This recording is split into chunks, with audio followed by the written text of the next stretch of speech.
évidemment que j'ai eu des phases comme ça toute ma vie, j'ai eu que des phases comme ça, mais là, on est sur un sport que je maîtrise. On n'est pas sur la PTL ou le marathon des sables.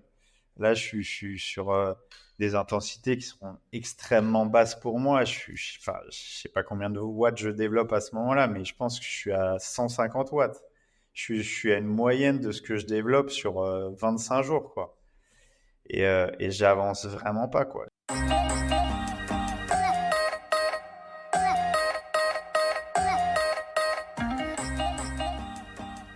Avant de lancer cet épisode, je voulais te présenter Vive Allure, un magasin de cycle spécialisé dans les vélos de route et gravel à Bonneville, proche de chez moi en Haute-Savoie.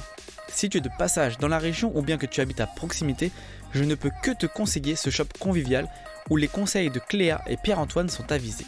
Tu y trouveras des marques de qualité telles que les vélos Ridley, mais également un service atelier qui saura prendre soin de ton vélo.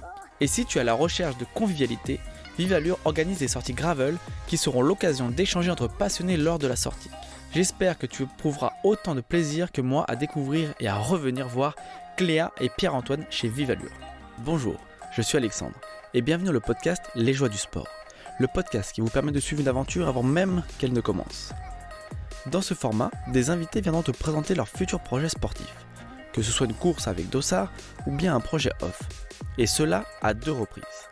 Mais pourquoi 2 interventions sur un même sujet ? C'est peut-être la question que tu te poses. Sache que ces 2 épisodes te permettront une immersion totale dans le projet. Lors du premier épisode, enregistré avant l'événement, ce sera l'occasion de découvrir notre invité et d'en apprendre plus sur le défi qui l'attend et comment il s'y est préparé. Nous découvrirons également comment il intègre son entraînement dans sa vie personnelle et professionnelle. Nous discuterons de ses sensations à l'approche de l'événement ainsi que ses attentes sur ce défi. Et si tu écoutes cet épisode dans les premiers jours de sa sortie, cela te permettra de suivre l'aventure en direct via les informations qui te seront données par l'invité ou via le compte Instagram du podcast, @lesjoiesdusport.podcast. Lors du second épisode, qui sera enregistré après l'événement, que le projet soit couronné de succès ou parsemé de difficultés, l'invité te partagera son expérience lors d'un débriefing complet et nous analyserons la différence entre les attentes et les résultats obtenus. Et ce sera également l'opportunité de connaître ses futurs projets.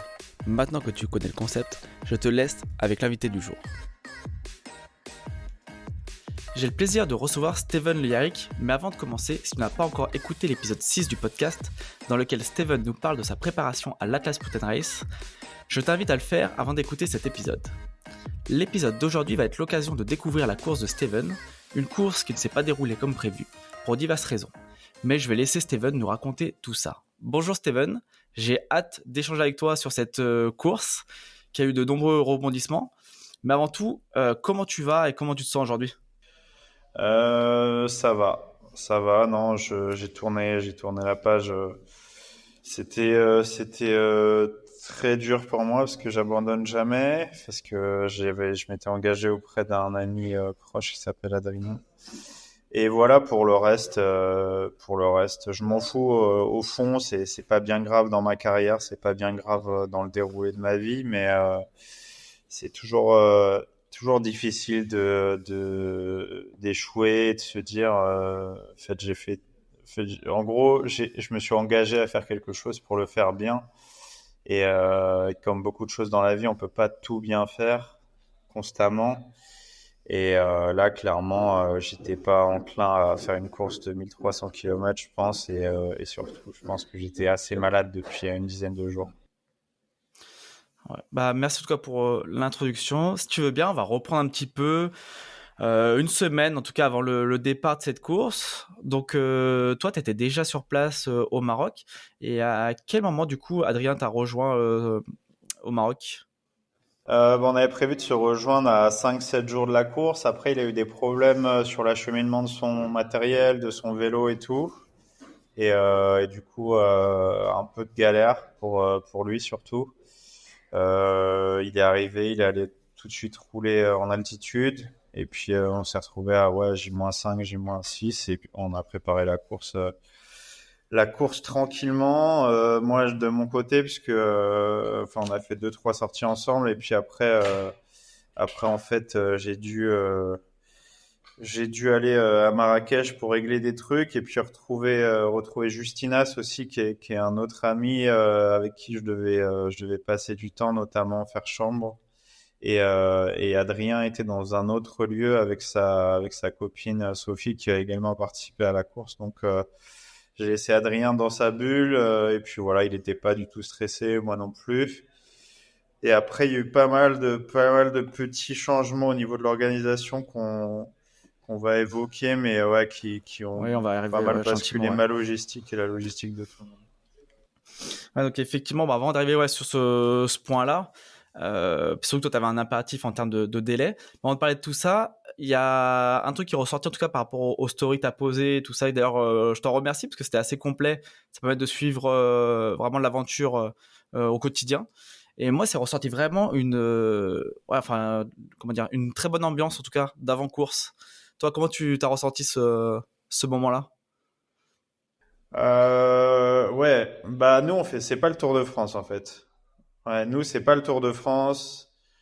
C'est des épreuves qui sont engagées, qui sont difficiles, qui sont certainement parmi les plus dures du monde en vélo. La classe Mountain Race fait partie des monuments aujourd'hui, même s'il y a des courses plus longues, plus dures, plus mythiques. La classe fait partie des courses qu'il faut faire, qu'il faut gagner quand on a un certain niveau, comme peuvent en faire partie l'UTMB ou la Diagonale des Fous, d'autres en running. L'Atlas, c'est une Western States ou une course du genre. Donc faut être présent, faut essayer de performer, essayer de faire du mieux possible. Moi, c'était la troisième fois que je la faisais. Et après, retrouver des garçons comme Adrien, retrouver Justinas, retrouver plein de copains, c'est toujours cool. C'est des gens qui habitent aux quatre coins du monde et qu'on retrouve uniquement sur ces courses-là. Et ouais, moi, je pars du principe qu'il faut que ça reste un jeu, même s'il y a un peu d'enjeu. Je veux que ça reste un jeu. Et pour ça, il faut partager, il faut rigoler, il faut jouer. Et ouais, on a bien rigolé avec Justinas, j'ai bien rigolé avec un peu tout le monde de l'orga. J'étais assez détendu malgré la pression constante des autorités sur l'organisation. Tous les concurrents étaient assez détendus jusqu'à 24-25 heures du départ. Après, il y a eu deux, trois changements, mais sinon, au global, ça allait pas mal, ouais. Avant d'aborder ça, j'avais une question aussi qui a été posée par un auditeur. C'est au niveau de la prépa d'avant-course. Est-ce que toi, tu arrêtes un petit peu le vélo ou finalement ton entraînement il est continu jusqu'au départ de la course? Bah, ça dépend. Cette question, elle veut rien dire parce que, en fait, si je prépare cette course-là est placée en février. Il y a des coureurs qui font rien pendant 5 mois et puis ils s'entraînent pendant 2 mois pour préparer l'Atlas Mountain Race. Ou bien ils s'entraînent au contraire pendant 5 mois à bloc et ils font rien pendant 2 semaines avant la course.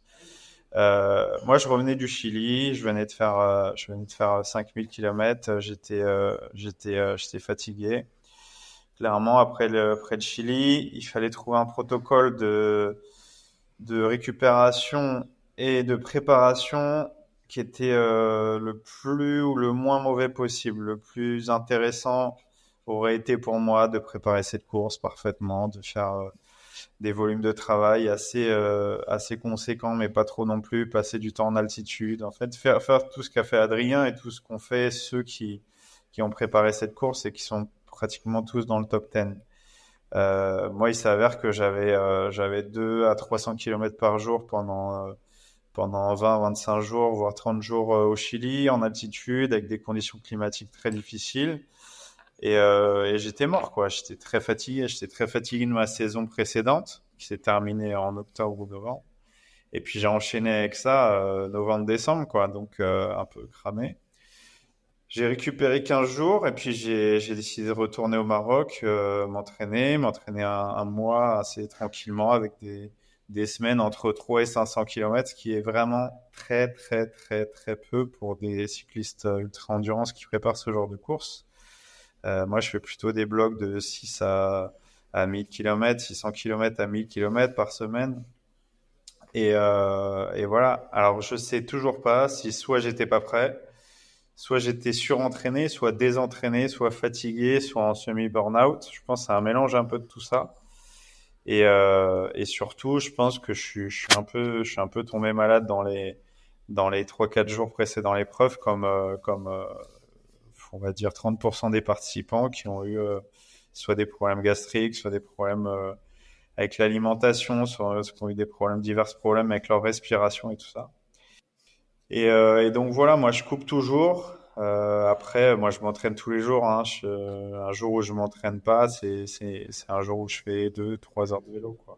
Euh, Clairement, la veille de la Tour Divide, par exemple, c'est le seul jour où j'ai pas roulé des 45 jours avant la Tour Divide, alors que c'est une course de 4000 km.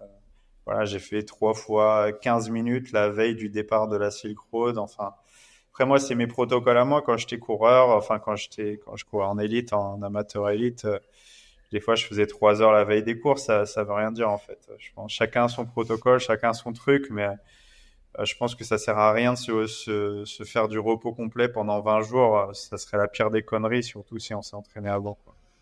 Mais en tout cas, merci pour la réponse. En tout cas, je pense que l'auditeur il retrouvera la réponse dans ce que tu as dit. Tout à l'heure, tu nous parlais de l'ambiance, était vraiment détendue jusqu'à un certain moment. À quel moment en fait ça a basculé et comment en fait comment ça s'est passé à ce moment-là? Euh, En fait, tout le monde savait qu'il allait avoir une météo maussade la journée du départ. Le départ, il faut savoir que sur la place Mountain Race, depuis 2 ans, il est donné à 18 heures. Du coup, c'est un peu l'enfer en termes d'organisation pour beaucoup, beaucoup de gens. Mais ça en arrange aussi certains qui arrivent la veille, du coup, à peu près à la même heure, et ça permet de pas être dans le rush, de se dire, on fait le brief un peu en montant son vélo, et le lendemain matin à 6 heures du mat, ça part comme beaucoup de. Là, Nelson, il met le départ. Ça permet aussi d'avoir Marrakech un peu facile, on va dire, le vendredi soir à 18 heures. On sort vite de Marrakech, puis après, on fait la première partie dans la nuit. Il y a un peu moins de chaleur, un peu moins de galère avec les températures un peu élevées. Même si en février, il fait pas extrêmement chaud, mais il peut faire jusqu'à 30-35 degrés. Du coup, il a fait ce choix-là, et c'est respectable, mais, euh, mais c'était déjà stressant. Et en réalité, on apprend à 10 heures du départ que le départ va peut-être être reporté. À 5 heures du départ, c'est officiel. Il y aura pas de départ aujourd'hui, il y aura pas de départ ce soir. Et il est annoncé officiellement que 3 ou 4 heures avant le départ, que le départ est repoussé de 24 heures. Et là, tout le monde panique, tout le monde stresse. Du coup, faut rallonger son hôtel, faut rajouter une nuit d'hôtel, faut rajouter des restos, une petite logistique, enfin, plein de locations de trucs qui s'amoncellent, plus des déplacements d'avion. Moi, ça voulait dire que je finissais pas la course, parce que je rentrais plus dans mes cut-offs d'un vol mercredi. Enfin, en tous les cas, finir la course mercredi pour avoir un vol jeudi, puisque j'avais une conférence le jeudi soir. Et voilà quoi, mon monde s'écroule pas, mais je me dis bon bah j'ai fait tout ça pour rien. Après, c'est des choses qui arrivent, mais voilà quoi, le gouvernement, je sais pas s'il a bien fait d'interdire la course. Je suis pas complètement sûr. Parce qu'en fait, quels étaient les risques du coup? Les risques sont énormes. Et en fait, les risques sont énormes on prend le problème globalement, c'est-à-dire sur le pays, il vient d'avoir un tremblement de terre. Euh, il y a des risques d'attentats un peu partout dans le monde. Donc évidemment, les forces de sécurité sont réunies autour des principales villes, des principales aussi principaux endroits qui ont souffert de ces intempéries. Mais les intempéries, s'il pleut pendant 24 heures, c'est beaucoup plus dangereux que s'il pleut que pendant 3 heures. En gros, moi, si j'avais été organisateur, comme je l'ai dit à Nelson, et c'est ce que je lui ai conseillé de faire au bout du compte, hein, à la fin, c'est de faire partir en petits groupes, quoi. C'est de dire, bon, bah, ça part en mode non compétition, et on part au début comme ça, et puis on donne le départ de plus loin, et comme ça, on part sous les intempéries, mais les rivières n'ont pas le temps de se remplir. Parce que un oued ou un wadi, enfin là-bas ça s'appelle des oueds qui se remplissent, ça se remplit 2, 3, 5, 10 mètres des fois. Et ça Ah, explose des d'accord. fois des ponts, des fois des rivières, des fois ça explose également des villages.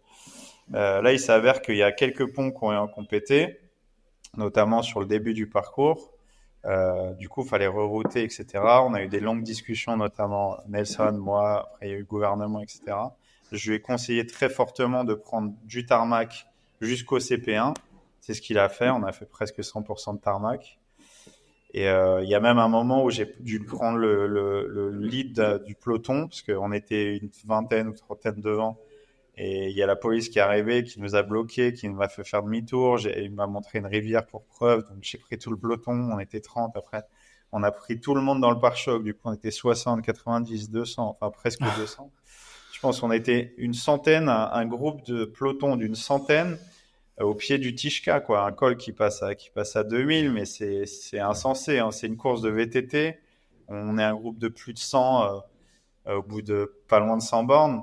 Bah, aucun intérêt pour moi, hein. C'est sympa, mais c'est une course de vélo sur route et j'ai fait ça pendant 20 ans. Enfin, j'avais pas envie de ça, quoi. Du coup, j'avais un peu ce truc-là en moi et puis après, ça n'a été que de mal en pis, puisque Parce qu'au final, bon là, du coup, on est parti un petit peu sur le récit de course, mais à ce moment-là, moi, à un moment, je vois un message passer, comme quoi, bah, t'allais sûrement pas prendre le départ, du coup, parce que ça rajoutait une journée, t'étais plus dans les délais au niveau du vol. Et à la suite de ça, je sais que le changement d'itinéraire, lui, en tout cas, t'a permis de prendre le départ de cette course. non, c'est pas ça. J'ai hésité, donc j'ai émis l'hypothèse de ne pas pouvoir prendre le départ. Et voilà, c'était soit je prenais le départ, soit je prenais pas le départ. Et voilà, c'était soit je respectais l'orga, soit je respectais Adrien.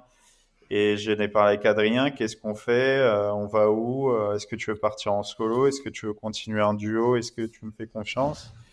Même si je vais devoir abandonner, je lui dis, mec, enfin, c'est clair que je vais devoir bâcher. Il me dit, ok, je respecte ça, mais je veux partir avec toi, quoi.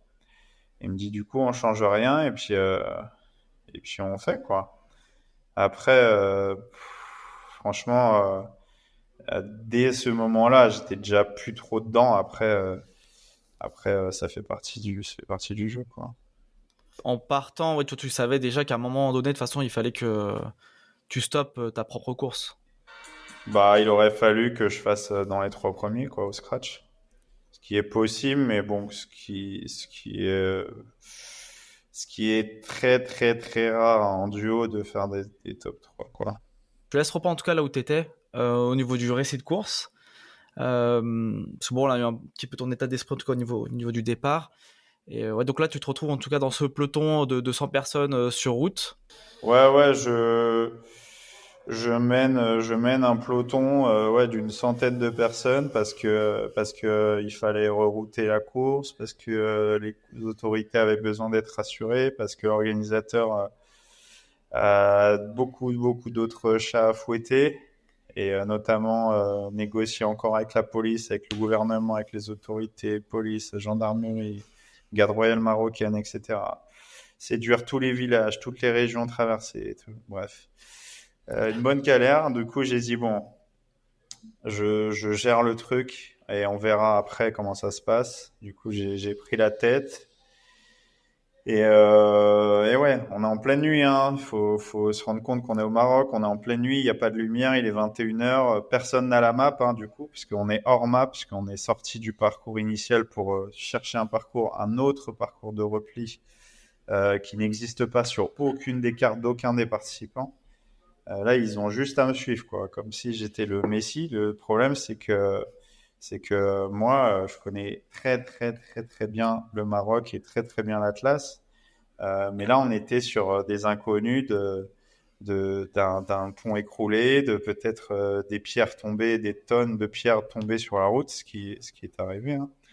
Mais ouais, c'est beaucoup de stress, d'inconnus et puis du tarmac, quoi, de la route. La route en VTT, c'est pas très très drôle.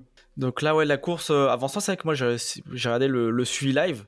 C'est vrai que sur le suivi live, au niveau de la map, c'était très compliqué en fait de comprendre même le sens de la course, parce qu'il y en avait un petit peu de partout. Et c'est que, bon, après, c'est que quand ça a repris vraiment l'itinéraire de base, plus tard dans la course, pour suivre un petit peu les premiers, c'était plus facile. Mais à ce moment-là, c'était un peu chaotique, effectivement, ouais. Et toi, du coup, en avançant la course, en fait, à quel moment, donc là, tu es toujours en tout cas en duo avec Adrien, et à un moment, vous arrivez quand même à reprendre des sentiers, ou toi, tu as fait que du tarmac au Ah final? ouais, ouais, non, mais de toute façon, au CP1, je savais qu'on arrivait à Telouette, on arrivait chez Ahmed, mon ami Ahmed, que je connais très, très, très bien, et qui, je passais des bons moments à toute heure du jour et de la nuit, dans mes recos, dans mes entraînements, et voilà, qui est de l'autre côté du Tishka, donc l'autre côté d'une montagne et tout ça, mais qui a une très belle, qui a une très belle auberge. Moi, ce qui me plaisait, c'était d'arriver là, de voir Ahmed, de lui faire un câlin, qui me parle, et que je sorte de cette putain de course, quoi. De sortir de ça et me dire, c'est pas grave, quoi. T'es venu pour le Maroc, t'es venu pour Adrien et basta, quoi. Sortir de la performance. Donc on mange un truc, je commande des soupes, on mange rapidement. Je pense j'ai jamais vu autant de monde en même temps que moi à cet endroit-là, parce que j'étais genre 50e avec Adrien. Ce qui m'est jamais arrivé à cet endroit-là. Le pire que j'ai eu, je pense, c'était 13e ou 17e, et jamais, jamais, jamais, je suis arrivé 50e. C'est pas de l'arrogance de dire ça, mais pour moi, c'était choquant et je me sentais nul, en fait, vraiment nul, hein, parce que je pense que c'est la première fois de ma vie que je suis si loin en ultra-endurance vélo. Et je mange, je bois, je fais deux, trois blagues et on se casse. Oh, je sais pas, on remonte, on part, du coup, on peut faire moins de temps que les autres, on remonte peut-être 40e. Et je roule et tout, je vois un mec qui nous passe, une fille, la première fille, je pense. Non, ouais, première ou deuxième fille. Nathalie Bayon, je crois, qui venait de me Ah oui. passer. Et là, je vois que j'avance toujours pas, quoi. Et j'avance vraiment à un niveau, enfin, de quelqu'un qui fait 60e, quoi. Et je regarde Adrien et je rigole, hein, parce que il me regarde et il me dit, mec, enfin, ça va pas. Et je lui dis, non, bah, je te mens pas, j'arrive pas, quoi. Et il me dit, t'inquiète. Et je lui dis, je te promets, mec, ça va revenir. Je suis désolé, je suis un peu ridicule. Donc on discute. Chaque fois, il m'attend, il me réattend. Il m'attend genre C'est- 40 fois, quoi. T'as déjà eu des phases comme ça par le passé sur des courses, ou des moments où tu sens que Ah, bien vraiment, sûr, j'ai en termes de commencé le vélo, puissance, oui, j'avais 5 ans. Évidemment que j'ai eu des phases comme ça toute ma vie. J'ai eu que des phases comme ça, mais là, on est sur un sport que je maîtrise. On n'est pas sur la PTL ou le marathon des sables. Là, je suis sur des intensités qui sont extrêmement basses pour moi. Enfin, je sais pas combien de watts je développe à ce moment-là, mais je pense que je suis à 150 watts. Je suis à une ouais. moyenne de ce que je développe sur 25 jours, quoi. Et j'avance vraiment pas, quoi. Je vois mes vitesses instantanées, je fais des erreurs de débutant sur des phases techniques et tout. Je vois que j'ai tout à gauche, toutes les montées, mais je suis nul, nul, nul, nul, nul. Et, euh, et je suis triste, quoi. Et en fait, j'arrive même pas à pleurer, à crier, à machin. Je me dis, mais c'est tellement, tellement ridicule d'être à ce point-là. Et je lui dis, je sais pas ce qu'il y a, mec. Il me dit, bah, t'es malade, hein. Et, et il me dit, bon, je pense que tu sais. Je dis, bah non, je sais pas. Il me dit, je pense que t'es malade. En fait, lui, sa pensée profonde, c'est de croire que j'étais cramé, en fait. Mais c'est possible, hein. Mais en fait, dans ces cas-là, je suis cramé tout le temps parce que ces phases-là, ça m'arrive à chaque course, mais ça m'arrive au bout de 2 jours, 4 jours, 7 jours, 12 jours. Et je creuse ma tombe. Mais quand tu creuses ta tombe sur la Tour Divide au bout de 12 jours ou 14 jours, c'est moins grave que d'être dans le dur au bout de 200 km ou 300 bornes sur une course. Et là, j'ai à peine fait 200 bornes, quoi. Donc voilà, donc il s'arrête, il rigole, il me prend en photo, en vidéo, et des fois je me relance, je me dis, ouah, ça va le faire et tout, et putain, j'ai pas d'énergie dans la pile, quoi. Donc au bout d'un moment, je le regarde, je dis, mec, franchement, franchement, j'ai vraiment, vraiment pas l'énergie, c'est ridicule, mec. Franchement, t'aurais dû partir en solo. Non, mais t'inquiète, on va rigoler comme ça. Je dis, bah ouais, je sais pas si on va trop rigoler. Et, euh, et voilà, du coup, je lui dis au bout d'un moment, franchement, j'ai quelqu'un qui peut venir me chercher à Ouarzazate dans 5-10 heures. Il était genre 4 heures du matin, hein. Et il me regarde, il me dit, ouah, tu vas faire ça. Et en fait, 3-4 heures après, je lui redis, je lui dis, mec, t'entends, c'est Ouarzazate à droite là. Et il me regarde, il fait, bah ouais. Et il me regarde, il fait, ok, j'ai compris. Je dis, bah ouais, je pense que je pense que je rentre à la maison, quoi. Parce que je me disais, je vais à Ouarzazate, il y a 50 000 restaurants cafés, je me mets trois cafés, trois jus de fruits, je suis refait, quoi. Et toute cette souffrance, elle est terminée. Ah, Et en fait, je le regarde. Alors, ça m'arrive jamais ces phases-là. En tout cas, je me dis, bon, bah, des fois, je me pose, je dors 1 heure, ça va aller. Mais je le regarde, il me regarde et il me dit, allez, bien, fais-moi un câlin, il me dit. Et on se salue. Il me dit, attends, on boit un café ensemble avant. Je dis, ouais, bon, on essaie de trouver un café, évidemment. À 6 heures du mat, c'est compliqué au Maroc, surtout à cet endroit-là. Et je dis, vas-y, Adrien. Je dis, par contre, fais-moi un putain de top 10. Je lui dis, mec, là, avec les jambes que t'as, hein, sans te mentir, tu vaux top 5 du scratch. Mais fais-toi plaisir, quoi. Amuse-toi, profite pour moi, et voilà, quoi. Et du coup, on se tape dans la main, on se fait un câlin, il se casse. Et je suis triste pendant genre 1 heure, vraiment dans le dur. Je vois des taxis brousse passer devant moi constamment. Et je manque de monter dans un parce que je me dis, mais il me reste 45 bornes pour aller à Ouarzazate. Franchement, c'est une course d'ultra, là. J'ai pas du tout envie d'y aller. Et voilà. Et ma course s'arrête là. ouais, donc c'est là en tout cas où on a bien compris, c'est un moment qui est pas facile. Euh, D'ailleurs, tu as posté quand même une très bonne vidéo qui représentait bien ce moment-là.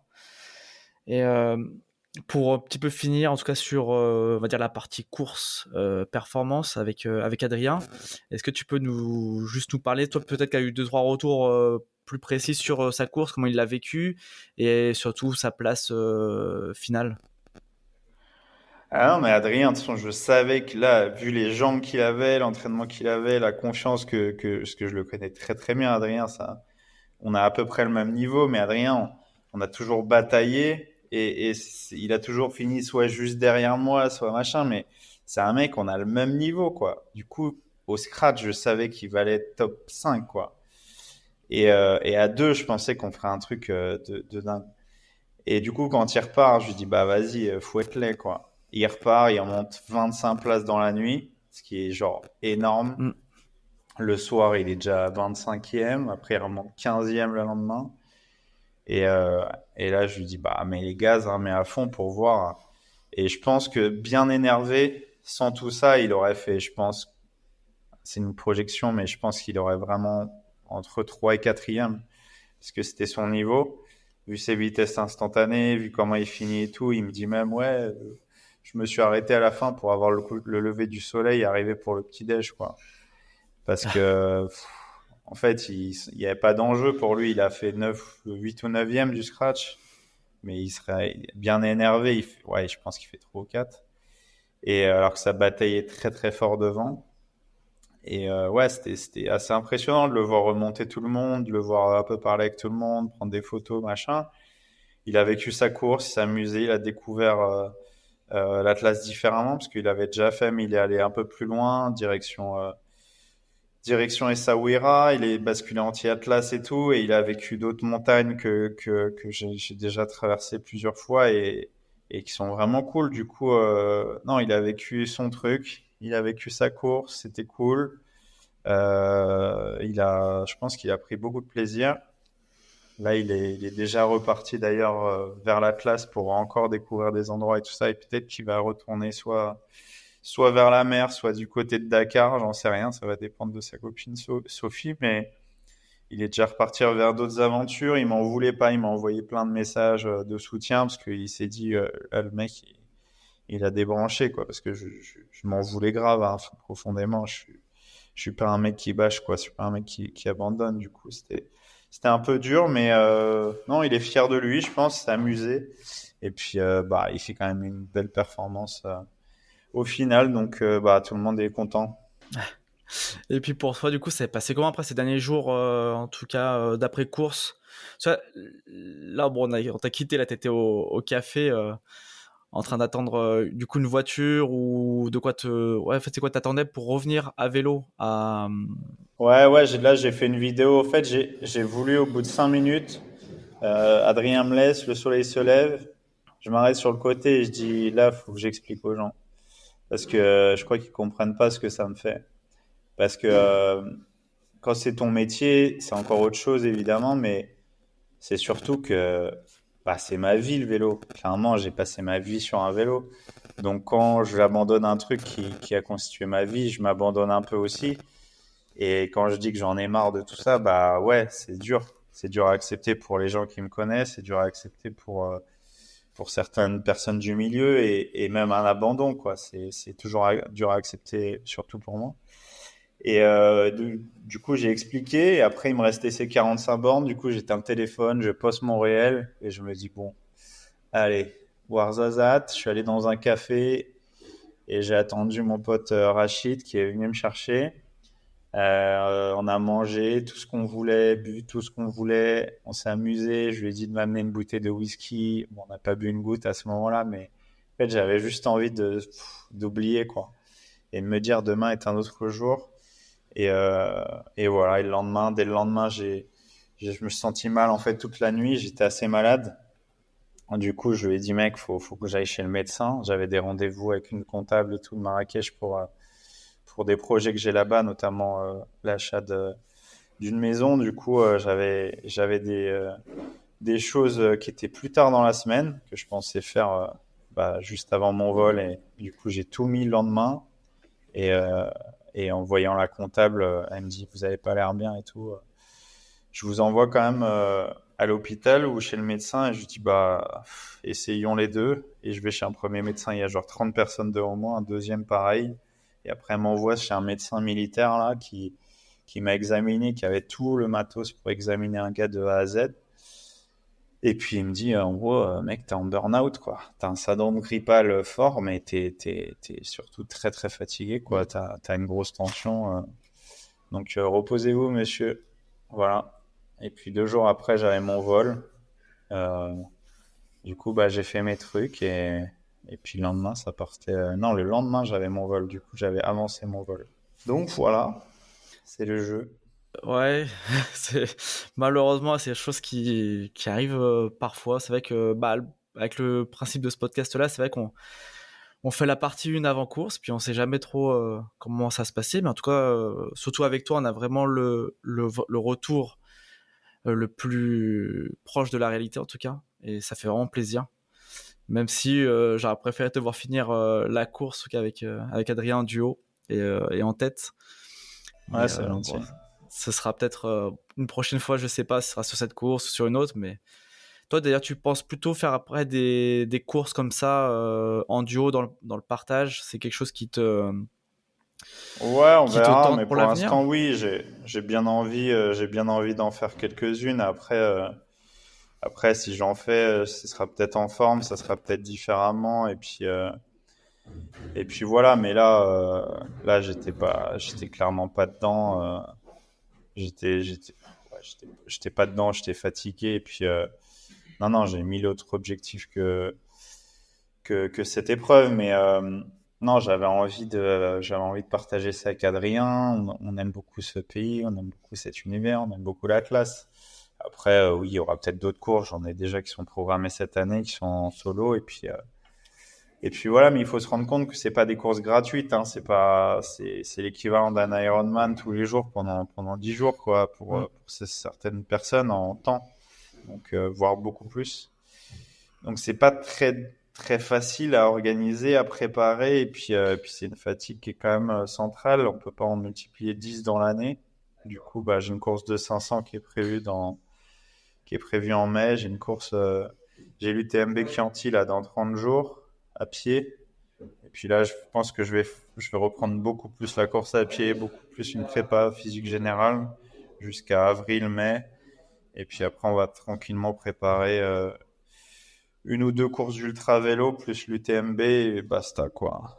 Ça sera mes trucs de l'année, mais pour l'instant je me prends pas la tête, j'ai pas de stress, j'ai juste envie d'être heureux et de ne pas me prendre la tête avec tout ça pour l'instant. Ça viendra quand ça viendra.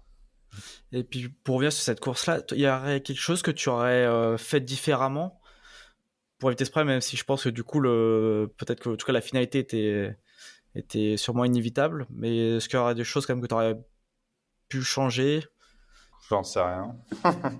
Oui, évidemment, j'aurais pu changer 15 000 choses, mais au fond, quand je fais quelque chose, c'est que je le pense bon. Et quand je calibre les choses de ma vie, c'est que je pense que c'est les choses qu'il faut faire. Après, on peut toujours changer, croire qu'on va révolutionner le monde de l'entraînement, de la préparation physique, de la récupération. La vérité, c'est que je fais 15 000 choses par jour, par an, et que je les cumule depuis quelques années et je commence à être un peu fatigué. J'ai 4 ou 5 000 participants sur Gravelman par an. J'ai des projets immobiliers au Maroc, j'ai d'autres projets de préparation de training camp un peu partout en France et en Europe et dans le monde, enfin que j'ai monté il y a une dizaine d'années qui s'appelle Super Ride que je vais sans doute relancer parce qu'on me le demande. Et puis moi quoi, quand je fais des conférences, je dois aller travailler. Quand je fais de l'influence, ce qui est très rare, mais je dois les préparer aussi. Quand j'ai de la présence sur des events, faut que je la prépare. Et puis après, faut avoir un peu une constance d'entraînement physique, mental et de tous les instants pour pouvoir pratiquer ce sport à un niveau comme ça. Mais ouais, ça changera. Ça changera. Pour l'instant, j'étais autant athlète qu'organisateur. Peut-être qu'à l'avenir, je serai un peu plus organisateur qu'athlète ultra et puis quand j'en aurai marre je ferai du voyage et uniquement mes aventures, j'en ferai une par an comme font tout le monde et puis basta quoi. Ça serait plus facile pour moi à vrai dire de faire ça, mais j'aime me confronter à des gens qui sont plus forts que moi pour voir la réalité du terrain et pas mentir à tout le monde et faire croire qu'on est le champion du monde alors qu'on a traversé sa rue quoi. Moi c'est pas trop mon genre, j'aime la vérité en fait. J'aime montrer ma vérité du moment. Et là, elle était pas très, très glorieuse, mais c'était ma vérité de l'instant et ça changera. Ouais, je te remercie encore pour ça. En tout cas, ça c'est top de pouvoir te suivre et vraiment voilà d'avoir ce sentiment de vérité. D'ailleurs, où est-ce qu'on peut te suivre? Tu peux faire comme ça ta petite promo, même si je pense que la plupart des gens qui écoutent le podcast ont déjà les réponses à ces questions. Mais pour les quelques-uns qui te connaîtraient pas, où est-ce qu'ils peuvent te suivre? Bah, sur les réseaux sociaux, sur les réseaux sociaux, Instagram, Facebook, LinkedIn, partout. Après, c'est plus souvent sur Instagram. Après, j'ai une chaîne YouTube qui est assez bien fournie pour mes documentaires, pour tout ce qui est un peu plus long que des vidéos de 3 à 5 minutes. Mais ouais, l'idée, c'est de transmettre, c'est de faire vivre des choses. J'ai encore des documentaires qui sont à la télé, donc voilà quoi. Il y a plein de choses à voir, il y a plein de choses à transmettre, mais moi, ce que j'aime, c'est montrer un peu cette réalité du quotidien d'un athlète ultra-endurance à vélo, et puis d'un organisateur d'épreuves, et puis d'un Mm. humain avant tout. Alors, ouais, tout le monde a son petit storytelling, son petit board de choses et de gens qui font rêver ou pas. Moi, j'essaie de pas trop polisser ma vie et de montrer ce que je suis vraiment. Je suis un peu la même personne sur les réseaux sociaux que je suis dans la vie. Un peu plus sympa, je pense, mais voilà, j'essaie d'être moi-même. Et je vais te demander de prendre ta casquette d'organisateur de course pendant quelques instants. Est-ce que tu peux me parler un petit peu de ton épreuve, le Gravelman? Bah, c'est assez simple. Moi, Gravelman, ça a été monté il y a quelques années avec un rêve idéaliste, c'était de transmettre un peu de ce que je fais sur des épreuves ultra ou des aventures de 1, 2, 5, 10 jours, sur un concept qui était simple de 350 km à la base, en gravel ou en route, parce qu'à partir de 350, 300, 350 km, on est presque obligé d'avoir un bout de nuit, ou en tous les cas un début ou une fin de nuit. Et, euh, et l'idée de ces épreuves, c'était d'arrêter de faire uniquement rêver les gens à travers des documentaires, les réseaux sociaux, etc., et de les mettre en action, de les prendre et leur dire, bah vas-y, tu fais ton Gravelman 60, 80, 100, 120 km ou 350 ou 200 ou 600, 700 maintenant. Et des gens ont progressé, des gens sont partis de 350 km et maintenant font des épreuves de 1000, 2000 et beaucoup plus même, parce que J'ai encore deux copains qui ont fait l'Atlas Mountain Race et qui sont partis de Gravelman pour arriver à la MR, pour arriver à des grosses courses comme la Tour Divide ou d'autres choses. Et je suis très content de ça, de gens qui se réalisent et qui aillent qui vont au bout de leurs rêves parce ils sont juste passés par un endroit à un moment donné, croiser des gens qui leur ont dit, bah, fais, tu vas voir, tu vas découvrir des choses un peu exceptionnelles en toi et ça marche. C'est cool. Et au niveau des épreuves, géographiquement, elles sont situées où ces épreuves? Oh, il y en a partout en France et en Europe. Aujourd'hui, là, je prépare actuellement Gravelman Brace qui est dans 15 jours exactement. Juste après, il y a Gravelman Toscane à Florence. Après, on part dans le Occitanie, Beaujolais. Beaujolais, Auvergne, Mont-Blanc. Après Mont-Blanc, ça sera Val d'Aoste, je pense. Ensuite, Girona. Et ensuite, peut-être un Paris, peut-être un Deauville, je sais pas, ou peut-être les deux. Pour la fin d'année, mais c'est 12 épreuves par an, un peu dans toutes les régions. Là, j'étais dans les Flandres ce week-end, on était à Roubaix. Et ouais, c'est cool de faire bouger les gens un peu partout en France et en Europe. Et ça se passe bien, ça plaît bien, ça continue de grandir, en tous les cas de progresser.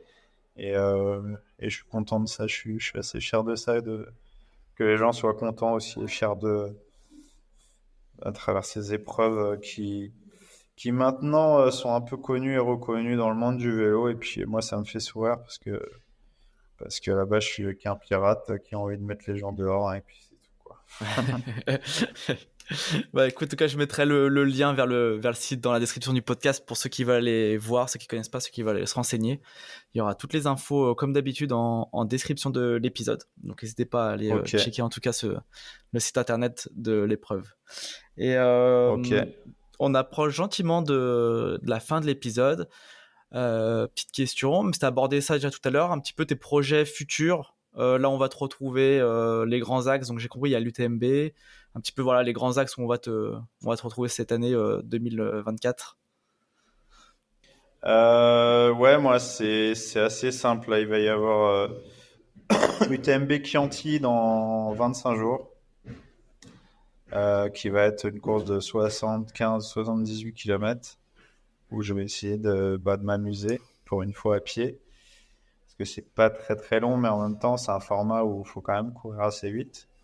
Pas beaucoup de D+, du coup obligé de courir, pas un format idéal pour moi. Le mois d'après, un peu beaucoup de Gravelman. Le mois d'avril-mai, c'est toujours assez chargé pour moi. Ensuite, j'ai la Trans-Balkan Race le 1er juin, enfin je crois que c'est même le 30 mai. Et là, il y a 2000 bornes. Dans les Balkans, départ Slovénie, arrivée Monténégro, là c'est vraiment découverte pour moi. J'ai vraiment envie de retourner en Monténégro de cette manière-là. Et puis, non, j'ai hâte de retrouver ça. J'ai hâte de retrouver aussi des sensations à VTT, mais c'est assez loin, ça me laisse le temps. Là, je vais passer du temps en gravel.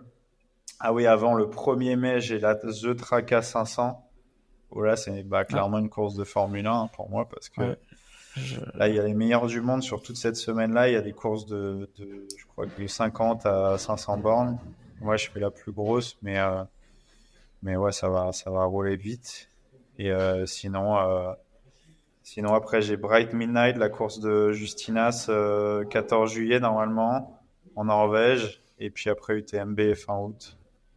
Et c'est tout. Il y aura peut-être une ou deux courses de trail, et une ou deux courses, un ou deux training camp de trail. Et puis voilà, mais j'ai pas envie de me prendre la tête. Si je fais des courses, ce sera des courses de prépa. Et puis rien de beaucoup plus que deux, trois séjours un peu partout en France, je pense, pour aller voir mes Gravelman, essayer de travailler tous ces projets et puis de passer un peu de temps en montagne.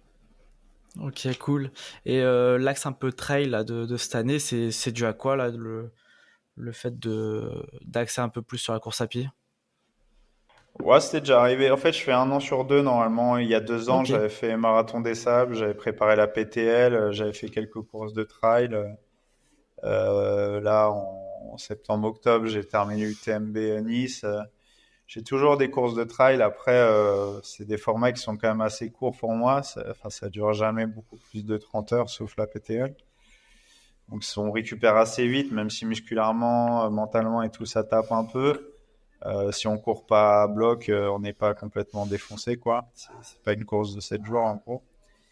Et ça me plaît bien de ne pas être attendu, ça me plaît bien de ne pas avoir de pression, ça me plaît bien de faire des courses totalement détendues au niveau du résultat, et puis essayer de m'amuser un peu parce que ouais, ça fait quand même un petit moment que je me suis pas amusé sur un vélo ou dans des chaussures, donc je vais essayer de perdre 5-6 kilos, de m'amuser comme je veux, et puis de m'amuser, de retrouver des gens que j'aime beaucoup et de partager au max avec des humains, quoi.